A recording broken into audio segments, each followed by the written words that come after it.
Hey guys, welcome back to another video on the channel. Today I'm slightly under the weather, a bit of a cold, but I wanted to bring you our daily video. I'm trying to do one video every 2 to 3 days, keep you guys entertained. I have to say thank you to all the later subscribers. The previous video on the FIDE is performing extremely well. I'm nearly up to 1,000 views on that video, and for a channel that has 1,000 subscribers, that's a 100% hit rate. That's very, very good. I normally get between 10 and 20% views of each video, so increasing to nearly 100%, that's very, very good. So big thanks. And also we've crossed the 1,000 subscriber mark, which also makes me very happy. And I'll be already looking at some interesting dates to do a live session with you guys, probably on a Sunday evening around 9ish Spain, which is about 3 o'clock in USA. I think that's a reasonable time to do something live.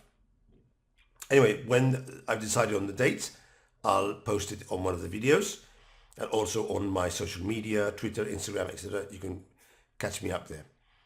So today's video, I noticed a very good game between Grandmasters Yannick Gozzoli with the white pieces, a relatively young French Grandmaster, I've actually had the pleasure to play when he was still a 2400 player in the France Team Championship quite a few years back. The game, I think, ended in a draw, a Knight of Sicilian game, but already he was very strong. And if he'd been a bit better in the game, he might be able to defeat me in that game. I remember I was worse, not lost, but suffering most of the game. With the black pieces, we have one of Serbian's better players, Grandmaster Milos Perunovic. I'll just call him Milos. Always difficult to pronounce some of the East European names, but I checked the pronunciation before starting the video, and it is in fact Milos Perunovic. Not to be confused with Miodrag Perunovic, the Butcher, quite a popular chess author and YouTube streamer as myself. Miodrag is international master. Milos Perunovic is a strong 2500 Grandmaster. And of course, Gozzoli is rated 2569. So these are really two very, very, very good players. Not elite. We're not talking about the elite Grandmasters. We're talking about a very strong Grandmaster level. As you'll see in the game, we're going to see a Benoni defense, and Gozzoli goes for a very interesting idea, which I actually didn't know. So it's something new I've learned, and quite interesting. So if you're a d4 player and you want to have something new against the Benoni, or if you're a Benoni player, this video is definitely for you. Let's go with it. Gozzoli open d4, and after c4, c5, d5, we get the Benoni structure. d6, knight c3, e takes d6, g6. This is all main theory. Now, when I play with white, I generally play a setup which starts with bishop to f4, e3, h3, and then bishop e2, castle, and I play it slow. At some point, I try to do this maneuver, knight to d2 to c4, to put pressure on d6. And in these setups, excuse me, if black plays a6 to play b5, we always play a4.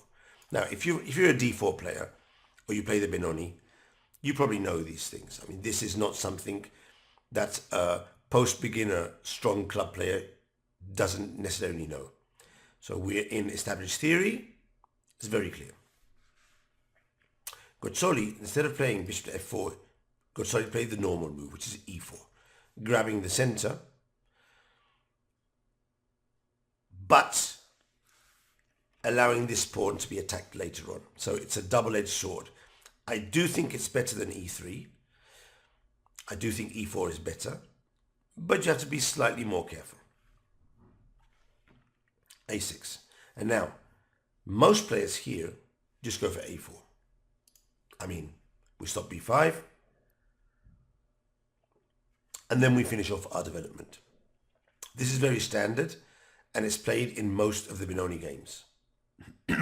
However, Gozzoli plays bishop to e2, allowing his opponent to play b5, which in fact Perunovic decides to do. Castle. And here comes the interesting move that Gozzoli had prepared for this game. He's allowed Milos to play b5, grabbing a space on the queen side, but now he strikes in the center with e5. Pawn takes pawn, knight takes pawn, castle, bishop f3. Now, as you can see, he has allowed his opponent to grab space, but by blasting open the center, he's actually achieved a strong passed pawn on d5. And also, you could notice that White's pieces are very actively placed. In fact, after bishop to b7, which is basically forced, Gozzoli plays bishop to f4. And I already think that this position is quite better for White. The computer is giving a plus 0.80 rate, so maybe and only maybe, this b5 by Perunovic might be a mistake in this position, although there are many games that have been played with this idea. So this is clearly a way to trap your opponents. If they go a6, just ponder for a moment, don't go a4, play bishop to e2, and let them play b5, and try and get this position. Now, it's understandable that black would like to play b4 here, because the knight doesn't have a decent square, and also we might be able to pick up the pawn on d5. And I think this is part of Gozzoli's preparation. He doesn't move the knight, and he plays knight to c6, attacking the queen. A very strong move. Bishop takes knight, pawn takes. And now, of course, if black captures the knight, we exchange queens, and we can promote the pawn with this double attack. Totally crushing. Alternatively, if black exchanges the queens, we can actually capture with the rook. And after pawn takes knight, again c7, we have three very strong threats here which win the game for us.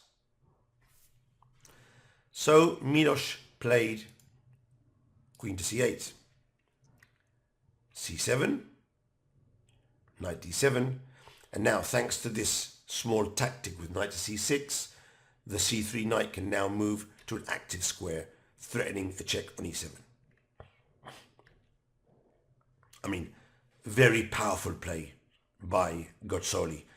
He has two bishops in an open position and a very strong pawn on c7. The game is actually won by now.